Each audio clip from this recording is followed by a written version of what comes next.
The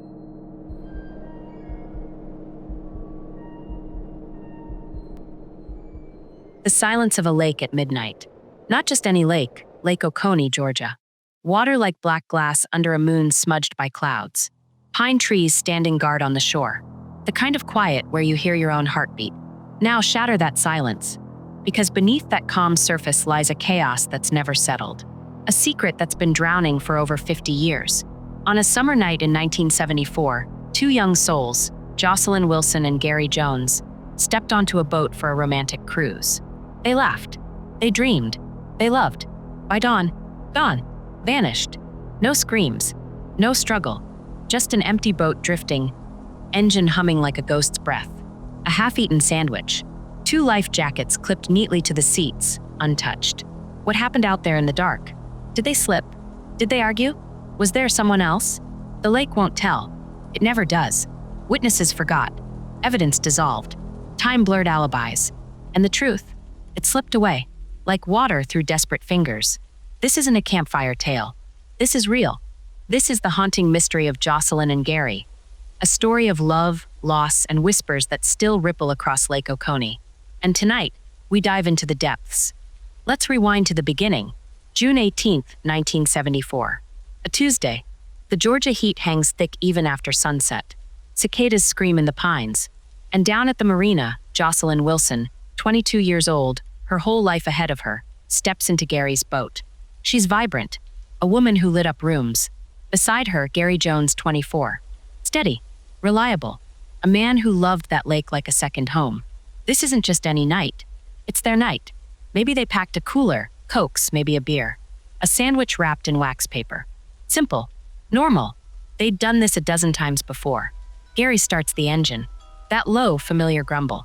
Joycelyn laughs as they pull away from the dock. Her hair catches the last amber light of dusk. They're talking about the future. A wedding, maybe. Jobs. Dreams as wide as the lake itself. Then darkness falls. Real darkness. The kind where the water and the sky bleed together. Where you can't see the shore. 9 p.m. 10 p.m. Midnight. Silence. Not the peaceful kind. A swallowing silence. No radio call for help. No frantic splash. No cry echoing over the water. Just nothing.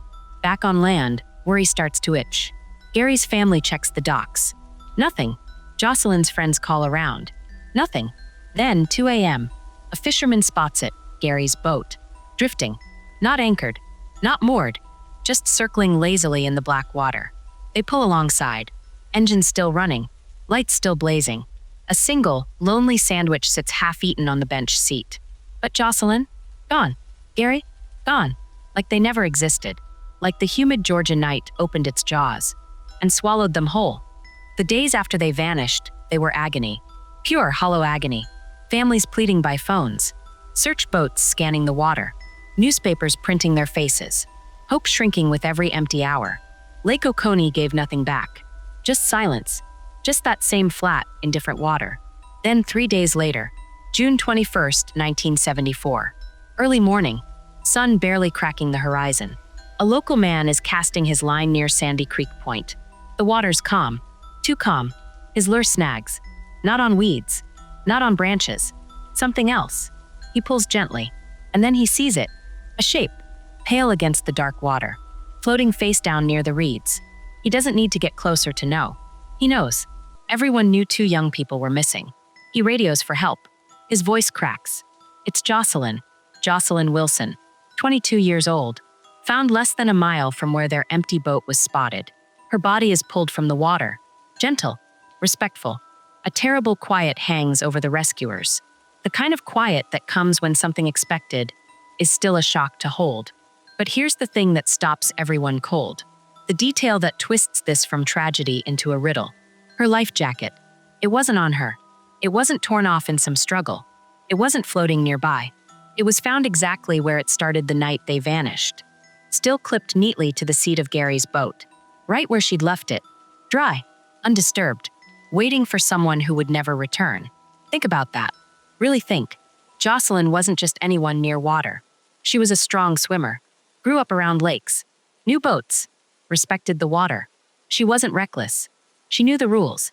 Safety first. Life jackets save lives. So why? Why was it still buckled tight to that vinyl seat? Why wasn't it on her body? Was she not afraid? Did something happen so fast, so terrifyingly fast, that reaching for that bright orange strap of safety never even crossed her mind? Or was she prevented from reaching it? The questions hit like stones thrown into still water. Ripples spreading.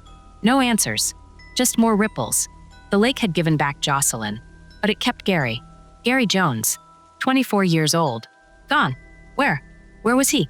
Days turn into weeks. The search doesn't stop, but it changes.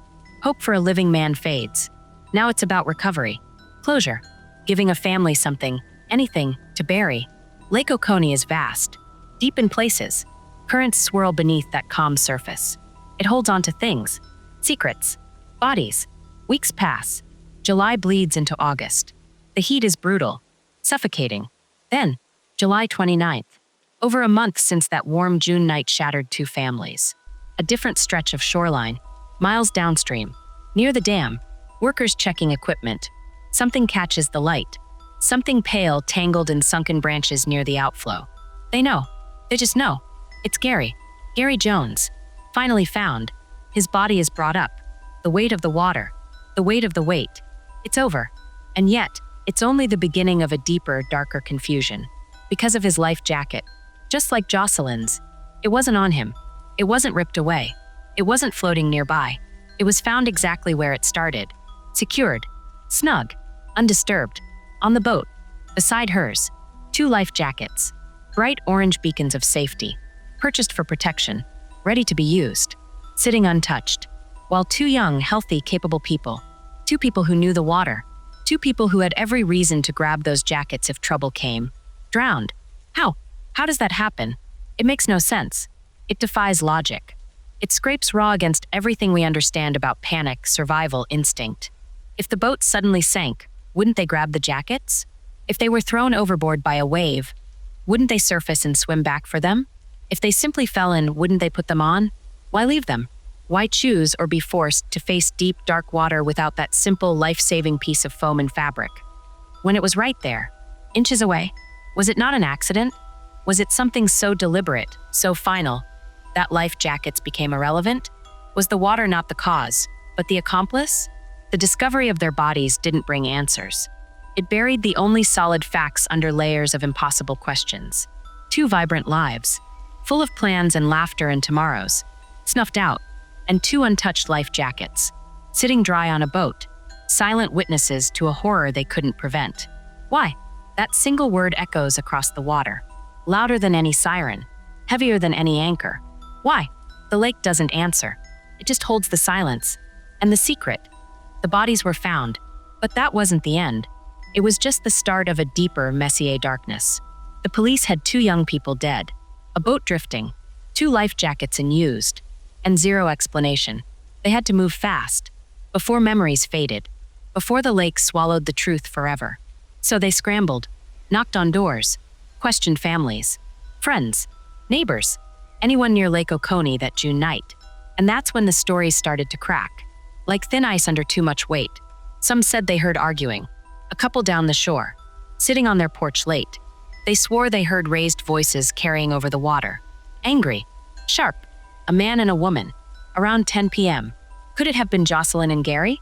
Maybe, but voices travel strangely on water. It could have been anyone. It could have been nothing. Others swore they saw a third person, a fisherman out late near the cove. He told police he saw Gary's boat pass under the moonlight. He was sure, positive. There wasn't just two figures on board. There was a third, a shadowy shape sitting near the back. Who was it? He couldn't say. Just someone else. But was it real? Or just a trick of the dark, the fear, the desperate need to make sense of the senseless? Then came the physical evidence, or the lack of it. The autopsies were clear. Joycelyn drowned. Gary drowned. No signs of a fight. No bruises that couldn't have come from the water itself. No cuts. No gunshot wounds. No strangulation. Nothing violent done to them before they went into the lake. Just water in their lungs. No alcohol in their systems either. They weren't drunk. They weren't impaired. They were sober. It pointed to accident. A terrible, simple accident. But then the anchor. Gary's body was found miles downstream. Tangled. When they pulled him up, rescuers made a grim discovery. The boat's anchor. It wasn't in the boat where it belonged. It wasn't lying loose on the lake bottom nearby. It was found under Gary's body. How? Why? If they fell overboard accidentally, how did the anchor end up tangled with Gary, so far from the boat? Did Gary grab it in panic as he went under? Was it thrown? Was it used to weigh him down? The anchor didn't fit the clean story of an accident. It was a dark smudge on a picture that was already blurred. And with no clear answers from the evidence, the whispers began. Ugly words started clinging to Joycelyn and Gary's names like lake weeds. Rumors of a love triangle. Was Joycelyn seeing someone else? Was Gary jealous? Was there a confrontation on the boat that turned deadly? People talked. Names were muttered, but no proof. No angry ex ever came forward. No secret letters found. Just gossip. Talk of debts. Did Gary owe money? A lot of money? To someone dangerous? Was this a warning? A punishment? A message sent from the depths? People whispered about shady deals, about Gary maybe being in over his head. But bank records showed nothing unusual. No threats reported, just whispers. The wildest rumor, mafia ties. This was Georgia in the 70s. Organized crime had fingers in many pies. Could Gary have stumbled into something? Crossed the wrong people? Was the lake a convenient place to make two people disappear? It sounded like a bad movie plot. Police found absolutely nothing. No connections, no suspicious contacts, no mysterious payments. Nothing but the fevered imagination of a town desperate for a villain bigger than the lake itself. The police chased every whisper, every shadow, every maybe, and what if? They re-interviewed the couple who heard arguing. Their stories wobbled. Times didn't match perfectly. Maybe it wasn't Gary's boat they heard. They tracked down the fisherman who saw a third person. He became less sure. The dark, the distance, maybe it was just a trick of the light. A sack? A cooler? They hauled the boat out, inspected every inch, searched for fingerprints beyond Gary and Joycelyn's. Nothing. They looked for signs the anchor was deliberately thrown or used as a weapon. No marks on the boat. No marks on Gary's body that suggested it hit him. Just the grim fact it was tangled with him deep down. They dug into Gary's finances. Clean. They dug into Joycelyn's past. Clean. They looked for enemies. Found none. Every single lead, no matter how promising it seemed at first, dried up. Hit a wall.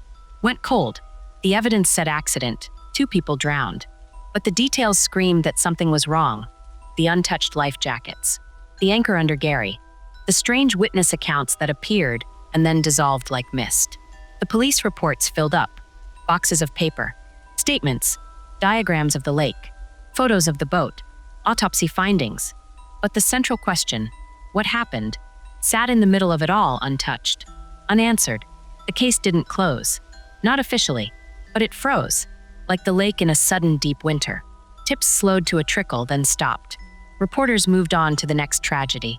Families grieved in private, carrying the weight of not knowing. The file gathered dust. The details blurred with time. The sharp edges of the mystery wore down. Lake Oconee kept its surface smooth, calm, but underneath, the truth about Joycelyn Wilson and Gary Jones sank deeper. Down into the mud, down into the coldest, darkest trench of that lake. The investigation didn't find the answers. It only found more questions. And those questions grew colder, heavier, and more suffocating than the water that took them. The police had done everything they could, and it wasn't enough. The lake had won. So, we have the facts. 2 bodies pulled from the water. Drowned. No signs of a fight. No poison. No alcohol. A boat found drifting, engine running. 2 life jackets, bright and useless, still clipped to the seats. An anchor tangled with Gary's body. Stories that don't match. A lake that keeps its secrets. What does it all mean? 50 years later, people still try to piece it together. They turn the fragments over and over, and 3 main theories rise to the surface, like bubbles from the deep. None perfect, all haunting. Theory 1, the terrible accident. This is the simplest answer, the one that needs no villain but bad luck. Picture it, a warm night. Maybe they're standing up in the boat, laughing, close, a sudden shift in weight, a stumble. One of them, maybe Joycelyn, slips, falls overboard with a cry. Gary doesn't hesitate. He jumps in after her. Instinct, love, panic. But the water is dark, shockingly cold beneath the surface, even in June. Panic sets in, real drowning panic. It's a thief. It steals reason, steals strength. They thrash. They grab at each other instead of the boat. The current, stronger than anyone knew, pulls them down. Away from the lights. Away from the life jackets right there. The boat drifts off, engines still churning, a ghost ship carrying their uneaten sandwich. The anchor? Maybe Gary grabbed it as he sank. A desperate hand finding something solid in the watery dark. Pulling it down with him. It fits the how. They drowned, but it stumbles on the why. Why didn't they grab the life jackets before jumping? Or even while treading water? Joycelyn was a strong swimmer. Gary knew the lake. Panic is powerful, yes, but survival instinct is powerful too. Reaching for the bright orange life preserver is basic. Automatic. Why leave them? That question hangs over the accident theory like a storm cloud. 2 life jackets, unused, scream that something about this simple accident wasn't simple at all. Theory 2, the hidden crime. This is where the whispers live, where shadows move on the boat. Maybe it wasn't an accident. Maybe it was murder. The possibilities twist like dark roots. The jealous lover. Was there someone else? Someone who wanted Joycelyn? Or wanted Gary gone? Someone who followed them onto the lake? Confronted them? Pushed? Struggled? Forced them overboard before they could think of life jackets? The anchor used to weigh Gary down? A deliberate act of hate.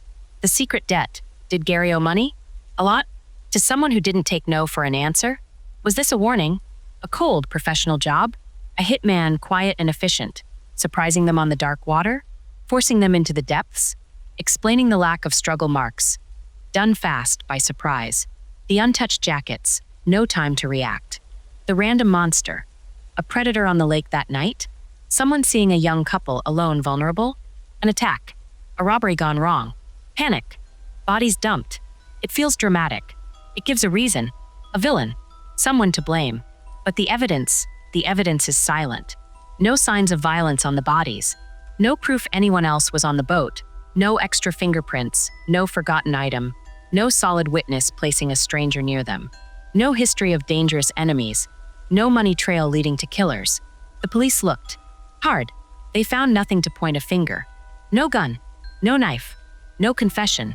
No slip-up. The crime theory lives in the gaps. In the unsettling feeling that the accident doesn't quite fit. But feelings aren't proof. Without evidence, murder is just a ghost story. A terrifying one, but still just a story. Theory 3, the hungry lake. This is the oldest whisper. The one that chills the spine. Locals know Lake Oconee has a history. Over 200 people have drowned in its waters since it was created. 200. That's not just bad luck. That's a pattern. Some talk about underwater currents. Strange, hidden rivers flowing beneath the surface. Powerful enough to grab a swimmer's legs. Drag them down fast.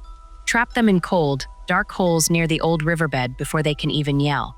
Like nets made of water. Could one of those currents have snatched Joycelyn? Pulled her under in a heartbeat? Gary jumps to save her, and gets caught too? It would explain the speed. The lack of time to grab jackets. The panic that leaves no marks. Others, they go further. They talk about the land flooded to make the lake. Old towns. Cemeteries. Graves drowned forever. They say the lake is restless. Unhappy.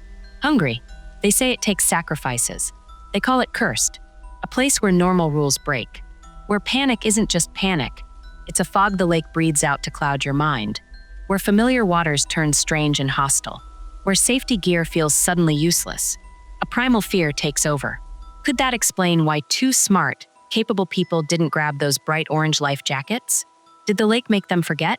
Did it fill them with a terror so deep, so paralyzing, that the simple act of buckling a strap became impossible? It explains the how in a terrifying way. It explains the untouched jackets. It explains the sheer number of drownings. But it begs the biggest question. Why them? Why that night? Were they just unlucky? Did they drift over the wrong spot? At the wrong moment? Did the lake choose them? Or was there something about them? Something that drew the darkness up? The unbearable weight of why? So here we stand. 3 paths. The accident. Simple but haunted by untouched life jackets. The crime. Possible but built on air. No proof. The lake itself. Terrifyingly plausible but impossible to prove. A hungry darkness. None feel complete. None answer everything. The life jackets mock every explanation. Bright orange question marks floating forever on that dark water. Why didn't they use them? Why? That single word is the anchor dragging this mystery down. Deeper than any lake trench. Was it fear? Was it hate? Was it the water itself? We look at the cold facts. We listen to the whispers. We feel the chill of the deep. And we still don't know. All we know is Joycelyn and Gary stepped onto a boat one warm June night. And the lake took them, leaving only silence, and two bright, untouched life jackets, and a question that refuses to drown. Time passes. It always does. Years turn into decades. The world spins on. But for some wounds, time isn't a healer. It's just a carrier. A slow, constant drip of not knowing. Joycelyn Wilson's family carries it. Her sister, older now, hair turned gray by more than just the years. She still lives near the lake. Not because she loves it.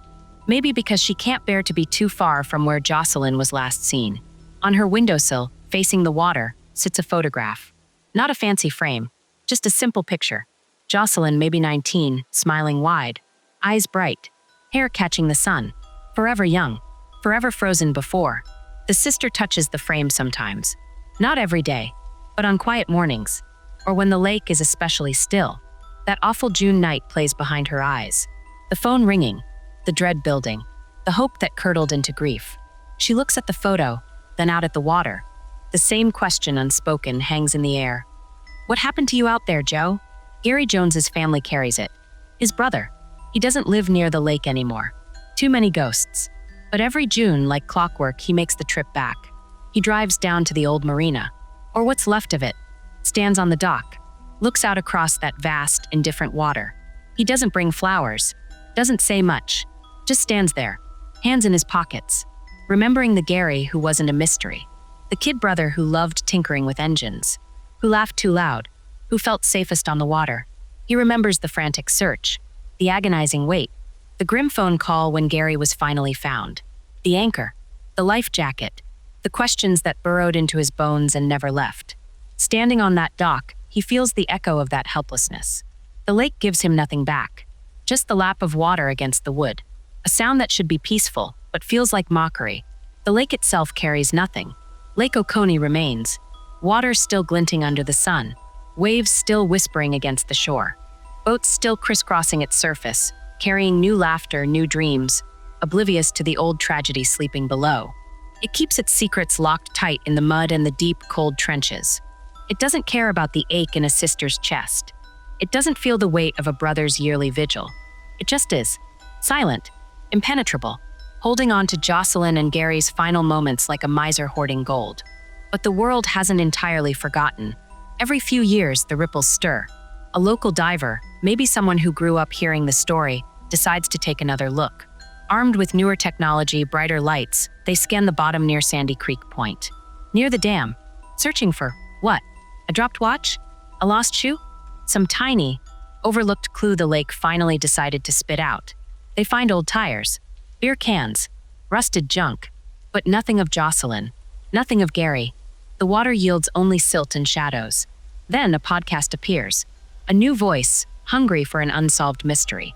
They interview old-timers, dust off the yellowed newspaper clippings, rehash the theories, accident, crime, the hungry lake. For a few weeks, the comment sections buzz. Armchair detectives dissect the life jackets, debate the anchor, argue about the third shadow on the boat. The case breathes again artificially in the digital air. But inevitably it fades. The diverse move on to other wrecks. The podcast covers a new tragedy. The online chatter dies down. The ripples smooth out. Lake Oconee remains unchanged. And what are we left with? Only the ripples of what if. What if Joycelyn had decided to stay home that night? What if Gary had checked the weather one more time? What if they'd worn those damn life jackets? What if the fisherman who saw the third person had gotten a clearer look? What if the anchor could talk? Was it fate? Some cruel, pre-written ending they couldn't escape? A random meeting with disaster on a calm summer night? Was it foul play? A malice hidden by the dark water and the passage of time? A killer who walked away clean, leaving only the lake as their alibi? Or was it just a perfect storm of bad luck? A stumble, a current, a moment of panic amplified by the vast, disorienting dark, converging in the worst possible second? We don't know. We may never know. That's the true legacy of Lake Oconee. It's not just a mystery. It's an open wound for two families. A chilling reminder for anyone who lives near its shores. A puzzle that refuses to be solved. All we know for certain is this. Two souls stepped onto a boat, alive and full of the future. They met an end as murky, as impenetrable, as the deepest waters of Oconee itself. Their story didn't end with answers. It ended with silence. A silence that has stretched now for 50 years. A silence that hangs heavy over a photograph on a windowsill. A silence that greets a brother standing alone on a dock every June. A silence that rises from the still water every single day. The lake holds them. The lake holds the truth. And the lake keeps its secrets. So here we are, you and me, standing on the shore of Lake Oconee, 50 years too late, staring into the same dark water that swallowed Joycelyn Wilson and Gary Jones whole on a warm June night. Staring into silence. Look at it. Right now. It looks peaceful, doesn't it? Sunlight glinting. Gentle ripples. Maybe a heron fishing near the reeds. But we know better. We know what sleeps beneath that calm surface. Not monsters. Not ghosts. Something colder. A secret. A secret that has outlasted parents, outlasted detectives, outlasted headlines. A secret the water guards like a dragon hoarding stolen gold. The evidence? Gone. Dissolved. Washed away by decades of currents and time. That boat? Scrapped or sunk long ago. The sandwich wrapper? Dust. The clothes they wore that night? Rot. The tiny, telling details that could crack this case wide open? Eaten by the lake. The witnesses? Faded. Passed on. Memories blurred like old photographs left in the rain. The man who heard arguing? The fisherman who saw a shadow? Their certainty eroded. Their voices, once sharp with what they thought they knew, are silent now. Forever. All that's left? Questions. Thick as the fog that sometimes rolls off Oconee before dawn. Cloying. Chill. Impossible to see through. Why the life jackets? Why the anchor? Why no cry for help? Why them? Why that night? They hang in the air. Unanswered. Echoing across the empty water. Maybe you've stood by a lake at night. A different lake. A river. Maybe even this one. Maybe you felt it. That sudden, primal prickle on the back of your neck. That whisper in the blood older than fear itself. It's not the wind. Not an animal. It's the water. The ancient, indifferent water. And the whisper it carries isn't words. It's a feeling. A knowing deep in your bones. Some stories aren't meant to be solved. Some truths are too heavy. Too dark. Too bound to the depths. They belong to the water. Not to us. Is that what happened to Joycelyn and Gary? Did they step onto a boat and sail straight into a story the lake decided to keep? So I ask you, standing here with me on this imagined shore, looking into that imagined dark, what do you believe? Do you believe in curses? That Lake Oconee is truly hungry? That it holds a grudge against the living for drowning its old valleys and graves? That it reaches up with cold, wet hands on random nights and pulls the unlucky down? That it breathed a fog of unreasoning terror into Joycelyn and Gary's hearts, making them forget the bright orange safety sitting inches away? That it wanted them? Do you believe in crushing coincidence? A perfect, terrible storm of tiny mistakes? A stumble, a strong, hidden current, a moment of panic that locked their muscles and clouded their judgment. The wrong place, the wrong second, a cosmic roll of the dice that came up 00? Just bad luck on a scale so vast it feels like fate? Or do you believe the truth still drifts? Somewhere down there, tangled in the roots of a drowned tree, buried under layers of silt and time? Not lost, just waiting, waiting for the right diver, the right sonar pulse, the right shift in the mud, waiting to surface, to finally gasp out what happened in those final, desperate moments before the water filled their lungs. I don't know.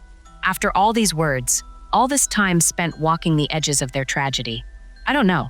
The lake doesn't give up its dead lightly, and it gives up its secrets even less. It took Joycelyn and Gary. It took the how. It took the why. All it leaves us is the ache of not knowing, the chilling respect for its power to erase, and the echo of two lives full of summer and promise, snuffed out on water that looks deceptively calm. The deep never speaks, friend. It only keeps. It keeps the fish. It keeps the old stones. It keeps the rusted anchors and the lost watches and the shattered bottles. And it keeps the final, gasping seconds of Joycelyn Wilson and Gary Jones. Hold that thought next time you're near dark water. Feel the cool air rising off it. Hear the gentle lap against the shore. It sounds peaceful. But remember Joycelyn. Remember Gary. Remember the life jackets that stayed dry. The lake holds its secrets. It holds them tight. And it isn't, ever, letting go.